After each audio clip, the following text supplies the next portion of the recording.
Bonsoir et bienvenue dans l'Africa Newsroom. À la une de l'actualité ce soir, le sud libyen, une véritable poudrière régionale. La montée de l'insécurité inquiète les États voisins. Pour y faire face, le Niger, le Tchad, le Soudan et la Libye signent un accord de coopération. Est prévu un commandement rotatif entre les États et un partenariat plus renforcé dans le partage de renseignements. Ces pays peuvent-ils former un nouvel axe pour contrer le terrorisme? C'est la question au cœur de notre premier débat. Au programme également, vers un rapprochement entre l'Afrique et la Russie. La coopération économique et les questions de sécurité au cœur de la rencontre ce dimanche entre le président rwandais, également président de l'Union africaine Paul Kagame, avec le ministre russe des Affaires étrangères Sergei Lavrov, alors en déplacement à Kigali. Puis, après les ministres africains des Finances, c'est au tour des ministres du Commerce de se pencher sur l'épineux dossier du commerce intra-africain. Rencontre à Dakar. Il s'agit de finaliser les annexes du protocole sur la zone de libre-échange acté en mars. Protocole qui sera soumis au chef d'État en juillet lors du prochain sommet de l'Union africaine. Et pour débattre de ces actualités, avec moi sur ce plateau, Madame Anne-Marie Kofi-Kouadiobla, bonsoir. Bonsoir, bonsoir à tout le monde. Vous êtes docteur en droit, merci à vous d'avoir accepté notre invitation. Bonsoir. À vos côtés, Madame Laurence Dong, bonsoir. Bonsoir. Vous êtes chercheuse en sciences de l'éducation, également membre de la campagne internationale Tournons la page. Et à mes côtés, Monsieur Jean-Marie Bamare-Krong, bonsoir. Bonsoir. Vous êtes conseiller du mouvement patriotique du Salut, le MPS, parti tchadien actuellement au pouvoir. Merci à tous les trois d'avoir accepté notre invitation. On passe tout de suite à l'actualité politique.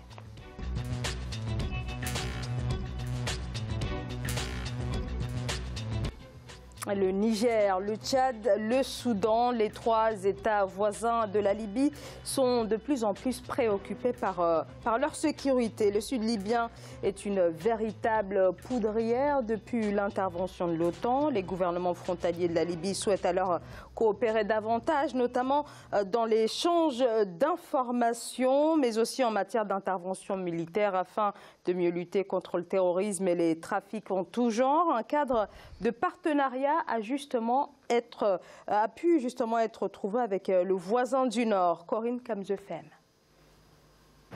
L'accord signé entre le Tchad, le Niger, le Soudan et la Libye ce 31 mai 2018 en N'Djamena instaure une plateforme d'échange d'informations et active le droit de poursuite sur une certaine distance à l'intérieur de chaque État. L'accord de N'Djamena offre également des facilités dans les procédures judiciaires pour les cas d'extradition. Ces pays sont souvent en proie au banditisme transfrontalier qui résulte généralement de nombreux trafics. Le sud de la Libye est devenu depuis la chute de Kadhafi le lieu de tous les trafics et les bandits qui connaissent le terrain parviennent à passer d'un territoire à un autre. Il en est de même pour les trafiquants et c'est ce que nous voulons combattre. Décrit comme un hub de l'insécurité en Afrique, la Libye abrite depuis 2011 de nombreux foyers de tension qui donnent lieu à des trafics multiformes. Le trafic d'êtres humains et la circulation illicite d'armes s'y sont intensifiés, notamment à Koufra, une localité au sud-est frontalière du Niger et du Tchad.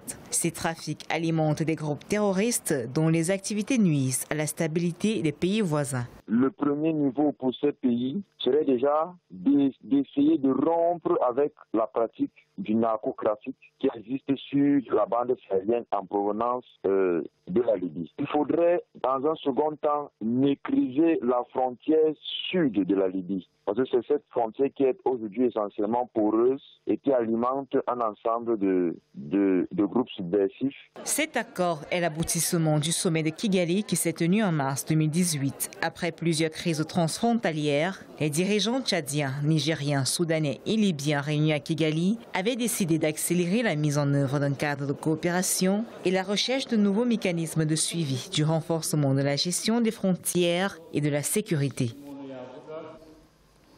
Alors, Monsieur Bamare-Krong, on va pouvoir largement parler avec vous de ce cadre de partenariat entre ces trois pays avec la Libye. Vous êtes justement l'un des représentants du parti actuellement au pouvoir au Tchad. Le Tchad qui fait partie de ces pays frontaliers à la Libye. La Libye, donc, voilà, dont l'intervention en 2011 a largement contribué à bousculer l'équilibre géopolitique de toute une région, mais Alors, des rébellions, on le sait, ont pris comme base arrière le sud de la Libye. Est-ce que cette initiative n'est pas quelque peu dérisoire compte tenu de l'ampleur de la menace? Non, je ne dirais pas que c'est dérisoire parce que le Tchad en est un des pays qui est victime de ces problèmes dont la Libye connaît actuellement. La Libye, en 2011, quand on a démantelé la Libye, bien avant cela, beaucoup de pays, le Tchad, le Niger et autres, ont mis en garde l'opinion internationale en disant que la Libye, c'est un pays qui détient une armurerie à ciel ouvert. Et c'est une poudrière. Il ne faut impérativement pas mettre d'étincelles dans ce coin. Personne n'a écouté les mises en garde, personne n'a voulu essayer de conscientiser la population pour pouvoir se détacher de cette action. Aujourd'hui, le Tchad, la Libye, le Soudan et le Niger se sont retrouvés pour créer cette frontière commune dont ils sont carrément responsables. Aujourd'hui, on se rend compte que l'intérêt des Occidentaux comme de l'opinion internationale, c'est de continuer à permettre à ce qu'il y ait ces coins qui deviennent le centre, je dirais, une armurerie internationale.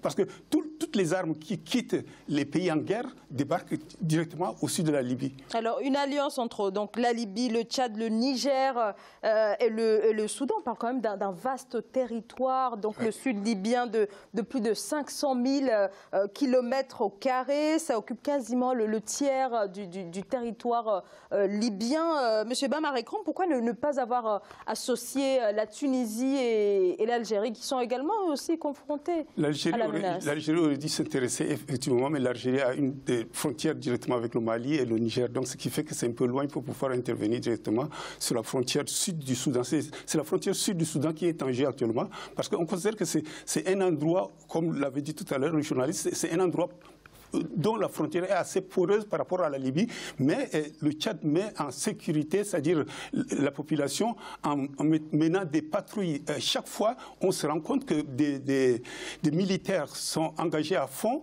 et chaque jour qui passe, on arrive à attraper des trafiquants qui veulent traverser soit le Tchad, soit une partie du Niger pour véhiculer tous leurs armements. Mais on arrive à les arrêter. On arrive à mener une action concrète avec les systèmes assez avancés au point de vue, par exemple, au Niger, ils ont des drones qui peuvent également envoyer des informations. On a également des partenaires, des Américains comme des Français qui sont sur place, qui apportent également leur contribution.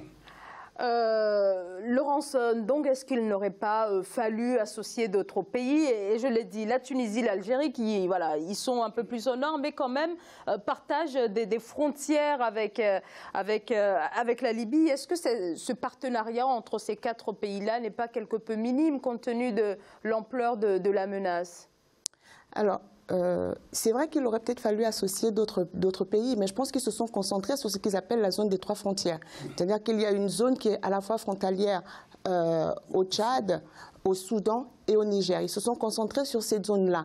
Mais je pense qu'il conviendrait de revenir peut-être sur les causes du terrorisme, parce qu'aujourd'hui, on met beaucoup d'argent dans le G5 Sahel. Hein. Il y a vraiment beaucoup d'argent qui est mis pour des raisons de sécurité. Mais il n'y a pas de sécurité sans développement, tout comme il n'y a pas de développement sans sécurité. Et tout l'accent qui est mis sur la sécurité, si on le mettait aussi sur le développement dans la région, on avancerait beaucoup mieux dans la sécurisation. Parce que qu'est-ce qui est à l'origine de l'instabilité? C'est vrai, il y a les armes, mais qu'est-ce qui crée l'instabilité aujourd'hui? Ce qui crée l'instabilité aussi dans cette zone, c'est que la plupart de ces États, pour ne pas dire tous ces États, que ce soit le Niger, le Soudan, le Tchad, ils ont érigé la malgouvernance, la précarisation de la population en mode de gouvernance, sans compter le fait que les présidents ne veulent pas partir du pouvoir. Ils organisent des élections qu'ils trichent à chaque fois. Et aujourd'hui, si on prend le cas du Tchad, puisqu'on a là un représentant de M. Déby, dans la zone dite à sécuriser, il y a aussi ce qui fait peur à Idriss Déby, ce sont les rebelles tchadiens qui aujourd'hui s'entraînent dans ces zones parce qu'ils vont du principe qu'il ne leur reste plus que la lutte armée pour évincer Idriss Déby du pouvoir, puisque les élections ne sont pas transparentes, les constitutions sont modifiées et on a l'impression l'impression que les élections, la démocratie qui avait été promise ne mène nulle part. Donc aujourd'hui, certains prônent un certain retour aux armes. Et c'est dramatique parce que le Tchad a déjà connu des guerres avec la Libye. Et ce n'est pas le moment. Donc je pense que si on met l'accent aussi sur la question du développement, et il n'y a pas de développement sans démocratie, c'est-à-dire sans respect de la souveraineté des peuples, sans respect des droits fondamentaux des populations, sans le souci de répondre aux besoins primaires des populations, il y aura toujours de l'insécurité parce que le terrorisme trouve aussi son terreau dans cette précarisation des populations et dans la malgouvernance qui malheureusement est récurrente dans ces pays. Anne-Marie Kofi-Kouadjebla et ensuite votre réponse, M. Bamary-Krong. Moi, je voulais m'attarder sur le droit de poursuite et la procédure judiciaire. Je me demande, c'est le projet qui a été mis en place ou l'initiative est salutaire. Mais en amont, est-ce que ces États ont pris la décision ou se sont entendus quel droit de poursuite il faut mettre en place? Je me dis, est-ce parce que la plupart de nos prisons sont surpeuplées? Donc, si on exerce un droit de poursuite, si on met la main sur ces terroristes-là, quels sont les moyens les conditions dans lesquelles ils seront détenus? Parce que, comme monsieur du MPS est là, les prisons tchadiennes sont surpeuplées. La justice a du mal à gérer les conditions de détention des détenus de droit commun. Un procès au Tchad, quelqu'un peut être détenu pendant 4 ans, 5 ans, sans jugement. Les opérateurs économiques sont emprisonnés et sur la base aussi de rumeurs, les gens sont emprisonnés. Donc, si le Tchad, ces pays-là n'arrivent pas à s'occuper des affaires qui relèvent du droit commun, je me pose la question, est-ce qu'ils pourront s'occuper du terrorisme et de tout ce qui va avec? Donc, il faut en amont que le système judiciaire de ces États-là fonctionne bien. Et lorsque on met la main sur ces terroristes-là, ils ont quand même des droits. Même s'ils sont terroristes, ils ont choisi d'être terroristes, ils ont des droits. Il faut que leurs droits soient respectés. Donc, quelles sont les conditions dans lesquelles il faut les détenir? Donc, ça veut dire que dans un premier temps, il faut régler les conditions de détention de ceux qui sont emprisonnés, essayer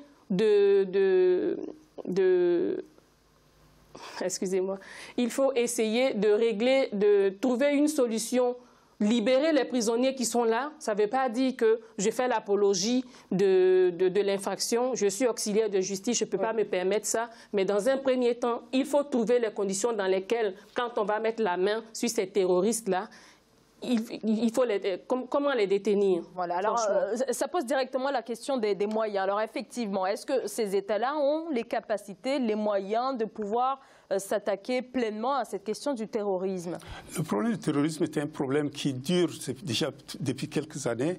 Et au Tchad, on a mis également en place des mesures de protection, de telle sorte que aujourd'hui, nos frontières, je dirais, en dehors de la frontière nord qui a encore des problèmes, les autres frontières sont sécurisées. Donc, la liberté de circulation, la liberté d'expression, la liberté de libre exploitation qui se fait au Tchad, à l'intérieur du Tchad. Alors d'ailleurs, l'année dernière, vous aviez décidé de fermer, en tout cas le Tchad avait décidé de fermer la frontière avec la Libye. Est-ce que c'est quelque chose qui pourrait éventuellement revenir dans l'actualité? Effectivement, c'est quelque chose qui peut revenir parce qu'aujourd'hui, une décision a été prise au niveau du gouvernement qu'on interdit strictement à tout civil de détenir des 4x4. Ça, c'est la première mesure qui est mise en place parce que c'est par ces moyens de circulation qu'ils utilisent pour s'échapper.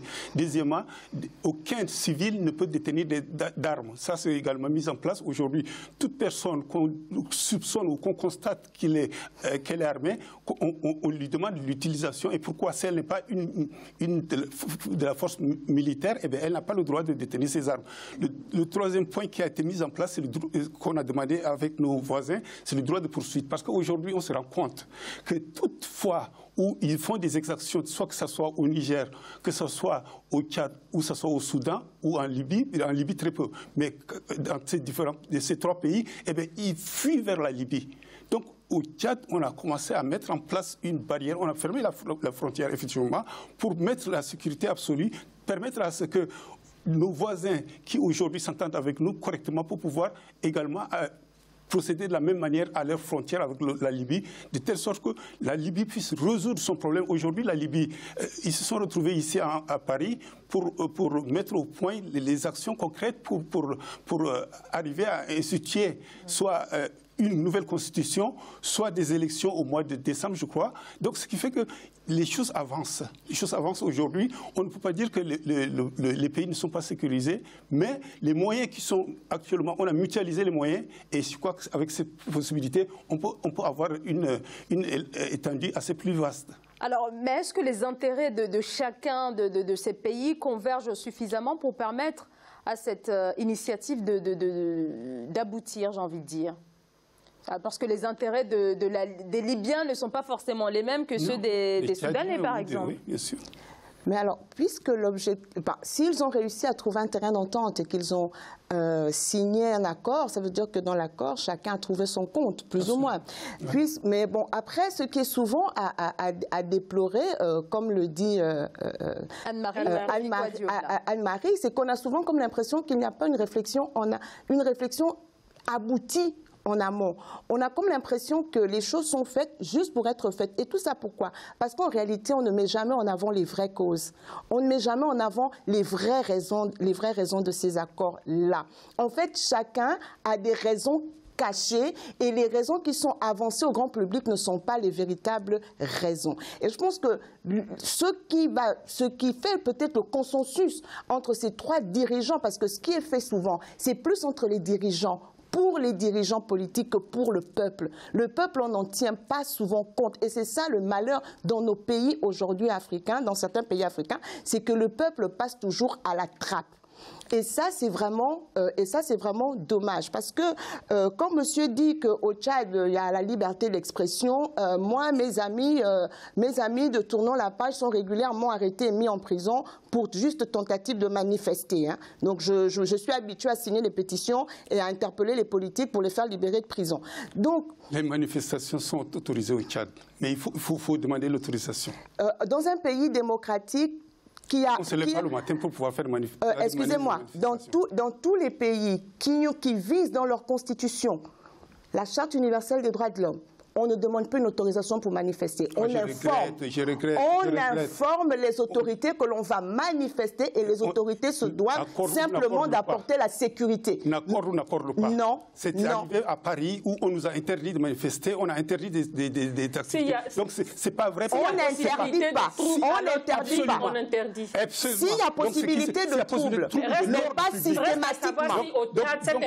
Cette interdiction joue parce que s'inscrit dans le trouble à l'ordre public, ça j'en sais rien. Parce qu'on est en période absolument de sécurité absolue pour toute la population. Donc il n'est pas question qu'on autorise des gens dont on ne sait pas s'il y a d'autres personnes qui viennent de l'extérieur on gouverne on gouverne et on sait exactement la sécurité. Quand on sait qu'il y a ces infiltrations qui viennent uniquement pour faire créer des problèmes à travers ces actions, eh bien, on est pour la sécurité de la population. Ça, on le fait dignement. Alors, je vous laisse poursuivre. Est-ce que oui ou non, il y a une instrumentalisation de cette question du terrorisme pour éventuellement stopper certaines manifestations? On posera la question, mais on va marquer une très courte pause. On revient dans quelques instants. À tout de suite.